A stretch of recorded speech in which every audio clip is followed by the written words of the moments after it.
Good morning. कैसे हैं आप लोग? मस्त होंगे। आज का देखो जो टॉपिक स्टार्ट होने वाला फिजिक्स का नेक्स्ट पार्ट, क्योंकि लाइट हो गया कंप्लीटली। अब देखो लाइट को कंप्लीट करने के बाद अब मैं जो मेन टॉपिक को स्टार्ट करने जा रहा हूँ, करंट इलेक्ट्रिसिटी। ठीक है, करंट एंड इलेक्ट्रिसिटी। देखो टॉपिक जो स्टार्ट होगा वह करंट इलेक्ट्रिसिटी। अब देखो कि अगर करंट एंड इलेक्ट्रिसिटी की बात करूं तो सबसे पहले आता है जो कॉन्सेप्ट ऑफ चार्ज आता है। क्या आया? Concept of charge. देखो कि पहले तो यह कर लो कि सेशन स्टार्ट होने से पहले फ्रेंड सर्किल में जो भी हैं सबको लाइक एंड सब्सक्राइब करने को बोलो। और नेक्स्ट बात है यह कि पेन और कॉपी लेकर बैठो, क्योंकि नोट्स भी बनाना है, नोट्स के साथ हमें कुछ अच्छा करना है। क्लियर? अब देखो कॉन्सेप्ट ऑफ चार्ज की अगर बात करूं तो कह रहा है कि कॉन्सेप्ट ऑफ चार्ज। देखो अगर बात करूं चार्ज की तो चार्ज की एग्जैक्टली कोई डेफिनेशन नहीं होती है। ठीक है, एग्जैक्टली कोई डेफिनेशन नहीं होती, लेकिन यह बात एक समझो कि जैसे मान लीजिए हम कॉम्ब ले लेते हैं, कंघी, और कंघी लेकर क्या करते हैं, जब अपने बालों पर ऐसे रगड़ते हैं, रब्ड करते हैं, बार बार रब्ड करने के बाद आप यह देखते हो कि स्मॉलेस्ट जो कागज़ के पार्ट होते हैं, जो पेपर के पार्ट होते हैं, वह क्या करने लगता है, अट्रैक्ट करना स्टार्ट कर देता है। इसका मतलब है कि उसके अंदर क्या हो गया, चार्ज जनरेट हो गया। और चार्ज जैसे ही जनरेट हुआ तो वह क्या करने लगा, ऑब्जेक्ट को क्या करने लगा, अट्रैक्ट करने लगा। ठीक है, तो वही एक टाइप का क्या है, चार्ज है। वही क्या है, चार्ज है। लेकिन देखो कि मेरी बात समझो, अगर हम चार्ज की बात करें तो सबसे पहले जो ग्रीक के साइंटिस्ट थे जिसका नाम है थेल्स। क्या? थेल्स। अब देखो थेल्स ने सबसे पहले चार्ज के बारे में बताया। ठीक है, जो साइंटिस्ट थे उनका क्या नाम है, थेल्स। यह सबसे पहले इन्होंने किसके बारे में बताया, चार्ज के बारे में बताया। अब देखो चार्ज में होता क्या है, कह रहा है when two non conducting body. ठीक है, सिल्क हो गया, फर भी हो जाएगा। फर मीन्स होता है जैसे कैट की अगर बाल की बात कर लें तो वह हो गया। ठीक है, और एबोनाइट हो गया, करा आर रब्ड टुगेदर। अगर हम क्या करते हैं, एक दूसरे से रगड़ते हैं तो in the transfer of electron from one body to another. ठीक है, वह क्या करने लगता है, जैसे मैंने कहा कि कॉम्ब भी एक अलग है, वह भी नॉन कंडक्टिंग है। अगर हम हेयर की बात करें वह भी नॉन कंडक्टिंग है, लेकिन दोनों को जब आप रब्ड कर रहे हो तो देख रहे हो क्या, ट्रांसफर ऑफ इलेक्ट्रॉन हो रहा है, क्या, वन बॉडी टू अनदर। यह क्या कर रहा है कि कागज के पार्टिकल को क्या कर रहा है, अट्रैक्ट कर रहा है, कागज के टुकड़े को क्या कर रहा है, अट्रैक्ट कर रहा है। यही तो है चार्ज, यही क्या है, चार्ज है। तो इसको सबसे पहले कौन दिया, तो ध्यान रखना इसको थेल्स ने दिया। ठीक है, साइंटिस्ट का क्या नाम है, साइंटिस्ट का नाम राइट कर सकते हो यहां पर कि थेल्स। अब देखो अगर हम बात करें कि इसको रिप्रेजेंट कैसे करते हैं, तो इट इज रिप्रेजेंटेड बाई इसको कैसे रिप्रेजेंट करते हैं, क्यू से। स्मॉल क्यू से करो या कैपिटल क्यू से, कोई फर्क नहीं। ठीक है, तो इसको रिप्रेजेंट कैसे करते हैं, क्यू से। ठीक है, अब देखो क्यू से रिप्रेजेंट करते हैं। अब देखो अगर हम टाइप ऑफ चार्ज की बात करें तो टाइप ऑफ चार्ज की बात करें तो चार्ज हमारा कितने टाइप का होगा, टू टाइप का होगा। एक होगा क्या, पॉजिटिव चार्ज, और दूसरा क्या होगा आपका, नेगेटिव चार्ज। क्या होगा, positive charge and negative charge होंगे। ठीक है, अब अगर इसके बाद जाएं तो देखो कि होता क्या है, यहां से पॉजिटिव एंड नेगेटिव चार्ज की बात कर लिए। अब इसकी यूनिट की बात करें, क्या, यूनिट की। अगर यूनिट की बात करेंगे तो यूनिट इसका क्या निकल कर आया, अगर यूनिट ऑफ चार्ज की बात करेंगे तो यूनिट ऑफ चार्ज, अगर एसआई यूनिट की बात करें तो एसआई यूनिट क्या निकल कर आया, एसआई यूनिट होता है कूलाम्ब। ठीक है, क्या निकल कर आया, कूलाम्ब। अब देखो कूलाम्ब हो गया क्या, इसके एसआई यूनिट, चार्ज के एसआई यूनिट कूलाम्ब होता है। अगर मैं पूछूं एक कुछ आपको पार्ट जो होंगे लर्न करने होंगे न्यूमेरिक वैल्यू के लिए, क्योंकि न्यूमेरिकल सॉल्व करने के लिए इसका यूज होता है। अगर 1 मेगा एम्पियर पूछा हूँ, ठीक है, मेगा एम्पियर इक्वल टू होता है क्या, ठीक है, अगर हम 1 मेगा एम्पियर पूछूं तो इक्वल टू क्या निकल, सॉरी अच्छा मेगा एम्पियर नहीं, यहाँ पर करंट की बात हो जाएगी। 1 मेगा कूलाम्ब पूछूं, क्या 1 मेगा कूलाम्ब पूछूं तो 10⁻³ क्या हो जाएगा, कूलाम्ब हो जाएगा। 1 मेगा कूलाम्ब पूछूं तो क्या निकल कर आएगा, 10⁻³ कूलाम्ब हो जाएगा। अगर मैं पूछूं 1 मेगा के प्लेस पर क्या लगा दूं, माइक्रो। 1 माइक्रो कुलाम पूछूं, यह माइक्रो होता है, 1 माइक्रो कुलाम इक्वल टू हो जाएगा क्या, 10⁻⁻6 कुलाम हो जाएगा। ठीक है, कुलाम को सी से रिप्रेजेंट कर रहे हैं। ठीक है, तो 1 मेगा कुलाम 10⁻³ कुलाम और 1 micro coulomb equal to 10⁻6 coulomb हो जाएगा। ठीक है, यहां तक हो गया। फटाफट स्क्रीनशॉट लो, फिर बात करता हूं नेक्स्ट पॉइंट के।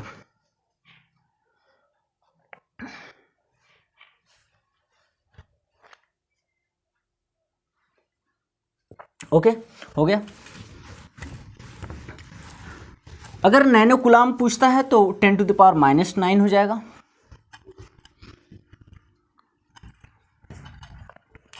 अब बात करता हूं क्या, अगर हम इसका रिलेशन करें तो एक यहां से फार्मूला निकल कर आता है क्या, Q equals to N E. Q equals to क्या निकल कर आता है, एन ई, वेयर Q क्या है आपको पता है, Q आपका चार्ज है और N क्या है, N नंबर ऑफ इलेक्ट्रॉन है और E क्या है, चार्ज ऑफ इलेक्ट्रॉन है। अब देखो चार्ज ऑफ इलेक्ट्रॉन फिक्स होता है 1.6 इंटू 10⁻⁻19 कुलाम,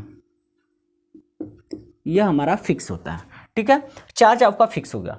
लेकिन अगर बात करें यहां से Q equals to N E, मतलब अगर हम 1 कुलाम चार्ज की बात करें, क्या दे रहा हूं, अगर 1 coulomb charge Q equals to अगर 1 कुलाम दे रहे हैं और E equals to 1.6 into 10⁻⁻19 coulomb है, तो नंबर ऑफ इलेक्ट्रॉन कितने होंगे, क्या बात कर रहा हूं, नंबर ऑफ इलेक्ट्रॉन कितने होने वाले हैं। तो देखो क्या निकल कर आएगा, आपको पता है नंबर ऑफ इलेक्ट्रॉन जब फाइंड करते हैं तो n इक्वल्स टू क्या निकल कर आएगा, n इक्वल्स टू हो जाएगा Q/E हो जाएगा। n इक्वल्स टू 1 हो जाएगा, चार्ज 1 है और यह 1.6 इंटू 10⁻⁻19 हो गया। अब देखना, इस डेसिमल को रिमूव करने की कोशिश करूं, इस डेसिमल को रिमूव करने की कोशिश करूं तो यहाँ से यहाँ भी आप 10 से मल्टीप्लाई कर सकते हैं, यहाँ भी 10 से हो जाएगा। तो n इक्वल्स टू आ गया क्या, 10 अपॉन यह हो जाएगा 16 इंटू 10⁻⁻19। -19 को ऊपर ले जाओ तो n इक्वल्स टू हो जाएगा, क्योंकि पावर कभी भी नेगेटिव होता है तो उसको पॉजिटिव बनाने के लिए आपको रेसिप्रोकल करना पड़ता है। ठीक है, ये हो जाएगा 10/16 और ये हो जाएगा 10⁻19। इस 19 में से एक 10 ले लो। ध्यान से समझना कि न्यूमेरिकल कैसे सॉल्व करते हैं, मैं उसी की बात कर रहा हूँ। ठीक है, न्यूमेरिकल किस तरीके से सॉल्व करते हैं मैं उसी की बात कर रहा हूँ। अब देखो n इक्वल्स टू यहाँ हो जाएगा, एक 10 लेंगे तो यहाँ 100 हो गया, 100 इंटू 10⁻18 अपान क्या हो गया, 16। अब 16 से इसमें डिवाइड करो। ठीक है, तो n इक्वल्स टू आ गया 6.25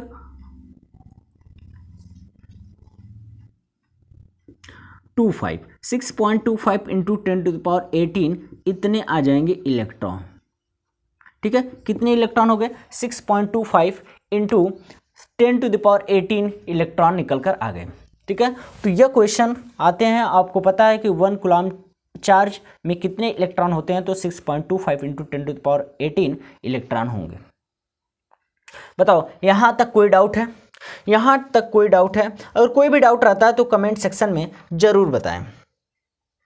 ओके, अब हम नेक्स्ट पॉइंट की बात करते हैं।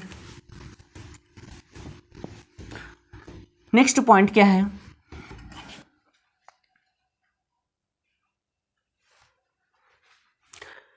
Concept of current. किसकी बात कर लें, करंट। अब देखो कॉन्सेप्ट ऑफ करंट की बात करें तो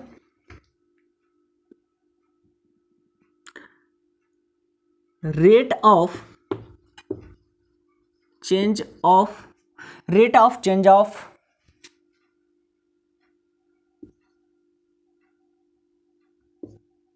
फ्लो चार्ज। किसकी बात करेगा, चार्ज की बात करेगा।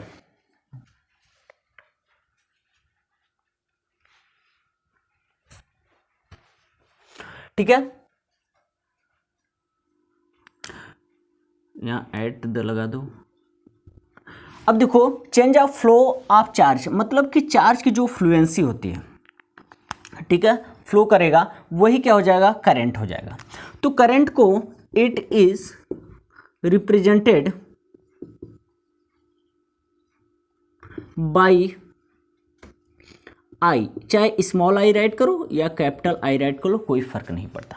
आई, अब देखो आई इक्वल टू निकल करके आया I equal to Q by T, I equal to क्या निकल कर आया क्यू बाई टी, ठीक है। अब देखो चार्ज अगर फ्लो हो रहा है, ठीक है, चार्ज फ्लो होगा मीन्स आपका करंट फ्लो हो रहा है। अगर करंट फ्लो हो रहा है तो यह देखो कि अगर मान लेते हैं कि यह चार्ज आप इस डायरेक्शन में जा रहा है, ठीक है, करंट आपका इस डायरेक्शन में, करंट इस डायरेक्शन में है, लेकिन चार्ज ऑफ जो इलेक्ट्रॉन होंगे वह इलेक्ट्रॉन करंट के अपोजिट डायरेक्शन में फ्लो करते हैं, करंट के डायरेक्शन के अपोजिट डायरेक्शन में फ्लो करते हैं। तो अपोजिट डायरेक्शन में फ्लो करते हैं, इसलिए यह इसका कोई डायरेक्शन नहीं होता है, तो यह क्या हो जाएगा स्केलर क्वांटिटीज हो जाएगा। कैसा होगा स्केलर क्वांटिटीज हो जाएगा, ठीक है, कैसा हो जाएगा स्केलर क्वांटिटीज हो जाएगा। इतना क्लियर, इतना क्लियर हो गया। अब देखो यह तो हो गया स्केलर क्वांटिटीज। अब स्केलर क्वांटिटीज के साथ एक और समझो, I equal to Q by T था। अगर हम इसकी यूनिट की बात करें, यूनिट की बात करें, सपोज करो यहाँ पर मैंने एक वायर लिया, ठीक है, एक वायर ले लिया और इसमें हम चार्ज फ्लो कर रहे हैं कितना 1 कूलाम। चार्ज कितना दे रहे हैं Q equal to 1 coulomb charge दे रहे हैं, ध्यान से समझना 1 कूलाम चार्ज दे रहे हैं, ठीक है, और टाइम कितना दे रहे हैं 1 सेकेंड तक दे रहे हैं, कितना 1 सेकेंड तक। तो देखो अगर इस पर हम वैल्यू पुट करें I इक्वल टू आएगा 1 कूलाम अपान हो जाएगा क्या 1 सेकेंड, और निकल करके आया I इक्वल टू 1 कूलाम पर सेकेंड, क्या निकल कर आया कूलाम पर सेकेंड, और 1 कूलाम पर सेकेंड ही 1 कूलाम पर सेकेंड को ही बोलते हैं क्या 1 एम्पियर, क्या बोल देंगे एम्पियर। 1 कूलाम पर सेकेंड को क्या बोल देते हैं 1 एम्पियर, क्योंकि साइंटिस्ट का नाम है एंड्रयू एम्पियर, ठीक है। तो यह ध्यान रखना, तो 1 कूलाम पर सेकेंड को 1 एम्पियर बोल देते हैं। अब क्वेश्चन आता है कि what is the 1 ampere, 1 ampere क्या होता है। आपने देखा कि 1 एम्पियर क्या है कि 1 कूलाम चार्ज 1 सेकेंड तक फ्लो कर रहे हो, तो यह क्या हो जाएगा आपका 1 एम्पियर करंट हो जाएगी, ठीक है। तो यहां तक क्लियर हो गया, यहां तक क्लियर हो गया। तो नेक्स्ट पॉइंट की मैं बात करूं, अब देखो नेक्स्ट पॉइंट की बात करते हैं। क्या 1 कूलाम पर सेकेंड मैंने बोला क्या 1 एम्पियर होगा, तो 1 ampere as the current which flow in the conductor when 1 coulomb charge passes through it 1 second, ठीक है, 1 सेकेंड तक पास करते हैं, वही क्या हो जाएगा आपका 1 एम्पियर होगा। मैंने कहा कि इसको कौन दिया, तो मैंने बताया कि एंड्रयू एम्पियर, कौन दिया एंड्रयू एम्पियर ने दिया, ठीक है। I equal to Q by T तो हो गया। अब देखो यहाँ से यह स्केलर क्वांटिटी जो क्यों है, मैंने कहा कि अगर करंट किसी एक डायरेक्शन में चल रहा है तो उसके अपोजिट डायरेक्शन में इलेक्ट्रॉन फ्लो होते हैं, इसीलिए किसको किस में डाल दिया गया स्केलर क्वांटिटीज में, ठीक है। यहाँ तक क्लियर हो गया। मीन्स इसके SI यूनिट क्या निकल कर आई एम्पियर, इसकी SI यूनिट क्या निकल कर आई, अगर SI यूनिट की बात करेंगे तो क्या निकल कर आई एम्पियर निकल कर आई, ठीक है। अब हम बात करते हैं यहां से, यह तो एम्पियर की बात हो गई। अब रिलेशन बिटवीन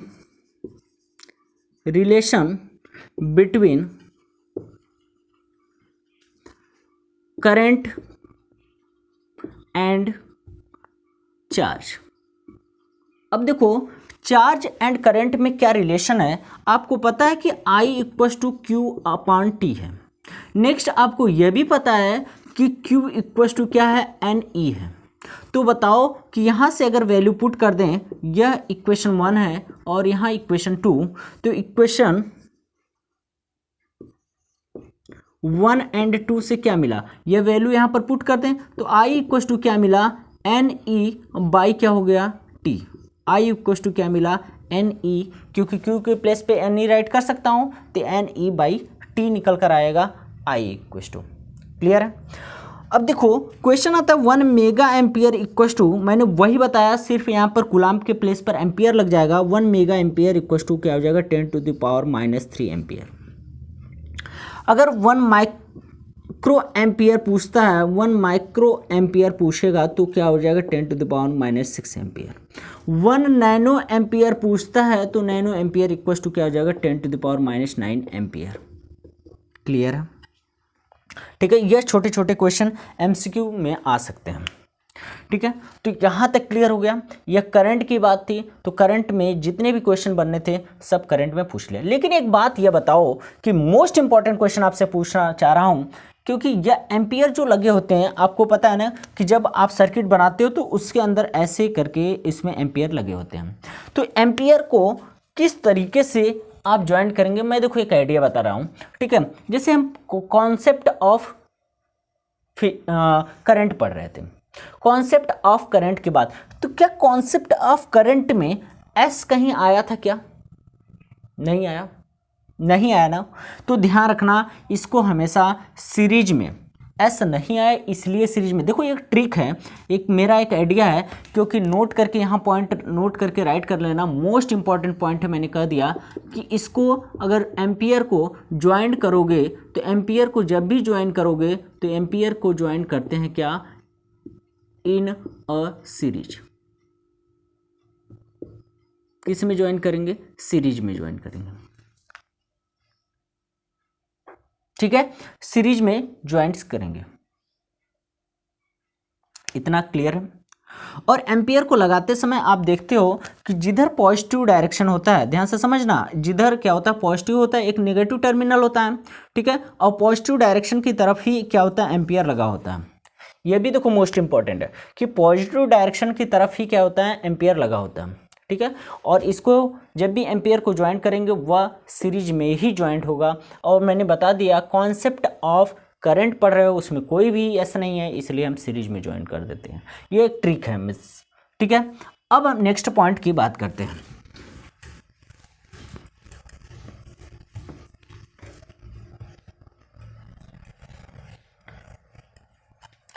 अब देखो नेक्स्ट पॉइंट क्या है, concept of potential and potential difference.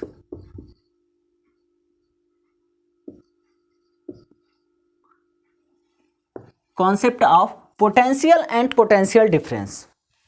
ठीक है, अब देखो पोटेंशियल एंड पोटेंशियल डिफरेंस। अब देखो नेक्स्ट पोटेंशियल की बात करें तो पोटेंशियल है क्या, किसी भी पॉइंट को, किसी भी चार्ज को इनफाइनाइट से किसी एक पार्टिकुलर पॉइंट तक लाने में। ठीक है, मेरी बात समझो, क्या मैंने क्या बोला कि अगर किसी भी अगर चार्ज को इनफाइनाइट पॉइंट पर है, कोई भी चार्ज कहाँ है, कोई भी चार्ज है, सपोज करो यह कहाँ पर है, इनफाइनाइट। ठीक है, यहाँ पर राइट करो फ्रॉम इनफाइनाइट। अगर इनफाइनाइट से और यहाँ पर कोई चार्ज है जो कि प्लस क्यू है मान लो। ठीक है, इस पार्टिकुलर या यहाँ पर लाने में जो आप वर्क कर रहे हो, ठीक है, इस पार्टिकुलर पॉइंट पर लाने में आप जो भी वर्क कर रहे हो वही क्या है, वही क्या है, पोटेंशियल है। तो एक टाइप का क्या वर्क है, लेकिन वो चार्ज को ला रहा है। तो इसको देखो क्या होगा, यहाँ पर कर the potential at the point is defined. मान लीजिए कोई एक पॉइंट है जो कि P है, वो डिफाइंड है पहले से। Amount of work done per unit charge bringing लाना है क्या, positive test charge from infinite to the point. ठीक है, तो लाने में जो आप चार्ज वर्क कर रहे हो वही क्या हो जाएगा, आपका क्या हो जाएगा, वह हो जाएगा पोटेंशियल। अगर हम बात करें इसको किससे रिप्रेजेंट करेंगे, तो it is represented by V। Small v right करो या कैपिटल V, कोई इफेक्ट नहीं। ठीक है, तो V इक्वस टू निकल करके आया, V इक्वस टू निकला क्या, W/Q। ठीक है, V इक्वस टू W/Q। अब बताओ V इक्वस टू W/Q अगर मैं यहाँ से राइट करूँ तो V इक्वस टू क्या निकल कर आएगा, V इक्वल टू, अगर मैं इस पर जो चार्ज जो आपने वर्क किया वह 1 जूल हो, समझना यह क्या है 1 जूल, और चार्ज जो लगा वो क्या है 1 कूलाम, क्या लगा 1 कूलाम। तो देखो V की वैल्यू क्या निकल कर आई 1 जूल पर कूलाम, क्या निकल कर आया 1 जूल पर कूलाम।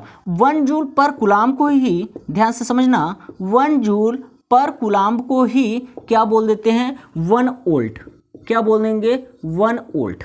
और देखो इस साइंटिस्ट का अगर नाम बोलें तो एलेसैंड्रो वोल्टा, ठीक है, एलेसैंड्रो वोल्टा, ठीक है, साइंटिस्ट का नाम क्या है एलेसैंड्रो वोल्टा। और यह इन्हीं के ऊपर जो यह वोल्टेज की यूनिट या कर पोटेंशियल की यूनिट वोल्ट बनी, ये इन्हीं के ऊपर बनी है, ठीक है। तो देखो यहाँ से 1 वोल्ट, अब मैं इसके बाद बताने जा रहा हूँ 1 वोल्ट। तो 1 वोल्ट आपको क्लियर हो गया कि 1 जूल एनर्जी 1 कूलाम, ठीक है। अगर 1 कूलाम चार्ज दे रहे हो और उसने 1 जूल एनर्जी हो रही तो उसी को बोलते हैं क्या 1 वोल्ट बोलेंगे। यह भी अगर हम बात करें यहाँ से एक पॉइंट और राइट कर लेना कि यह भी क्या है स्केलर क्वांटिटीज है, कैसा है स्केलर क्वांटिटीज है, ठीक है। यहाँ तक क्लियर हो गया, फटाफट राइट करो। अब देखो नेक्स्ट पॉइंट की बात करें, मैंने बताया 1 वोल्ट, तो 1 वोल्ट में मैंने बताया था कि 1 joule work is done in bringing 1 coulomb charge from infinity to the point, जिस पॉइंट तक लाना है वही क्या हो जाएगा 1 वोल्ट हो जाएगा। लेकिन अगर पोटेंशियल डिफरेंस की बात करें तो कह रहा है कि potential difference is the between 2 points is equal to the work done per unit charge is moving positive test charge from 1 point to another. तो यहाँ से क्या निकल कर आएगा VA, मतलब फर्स्ट हमारा हो गया पॉइंट VA माइनस VB जो कि पोटेंशियल डिफरेंस हो गया, इक्वल्स टू W अपान क्या निकल कर आया Q, क्या निकल कर आया V। अब देखो VA माइनस VB को डेल V भी राइट करते हैं, तो delta V del V equals to क्या हो जाएगा W अपान Q। W की यूनिट आपको पता है जूल और Q की क्या हो जाएगी कूलाम। अगर पोटेंशियल डिफरेंस को मेजर करने चाहें तो मेजर्ड बाय, इसको किस में मेजर करेंगे बाय क्या वोल्ट मीटर, किस में मेजर करेंगे वोल्ट मीटर। ध्यान रखना यह सब जितने भी नोट्स हैं सब के सब इंपॉर्टेंट है, इसीलिए बोल रहा हूँ कि कॉपी पेन हमेशा साथ लेकर बैठा करो, ठीक है। कोई भी डाउट नहीं आने वाला है इस सेशन के अंदर। वोल्ट मीटर हो गया, अगर वोल्ट मीटर को ज्वाइन कैसे करेंगे सर्किट के अंदर, तो ध्यान रखना इसको पैरेलल में ज्वाइंट करेंगे, ठीक है। किस में आगे बताऊंगा कि सीरीज क्या है पैरेलल क्या है, यह मैं आगे आपको बताऊंगा, ठीक है। इतना क्लियर हो गया, यहाँ तक कोई डाउट हो तो बता दो। अब नेक्स्ट पॉइंट की बात करता हूं,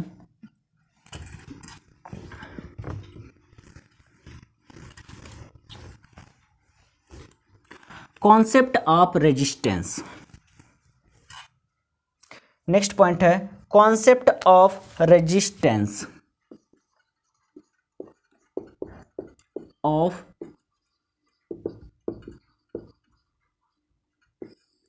अब देखो रेजिस्टेंस का मतलब क्या होता है, ऑब्स्ट्रक्ट करना, किसी चीज को रोकना।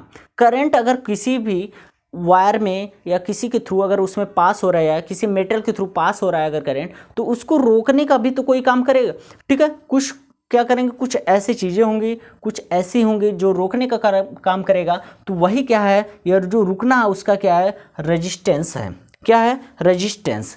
अगर रेजिस्टेंस की मैं बात करता हूँ, अब देखो रेजिस्टेंस क्या है, कह रहा है कि the obstruction offered to flow of current by the conductor is called resistance, क्या हो जाएगा रेजिस्टेंस।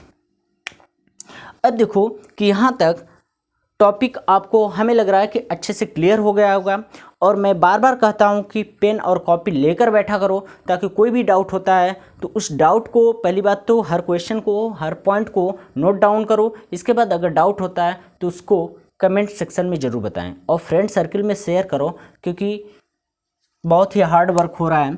अब देखो इसके बाद आगे की जो टॉपिक होगी उसको नेक्स्ट डे करते हैं।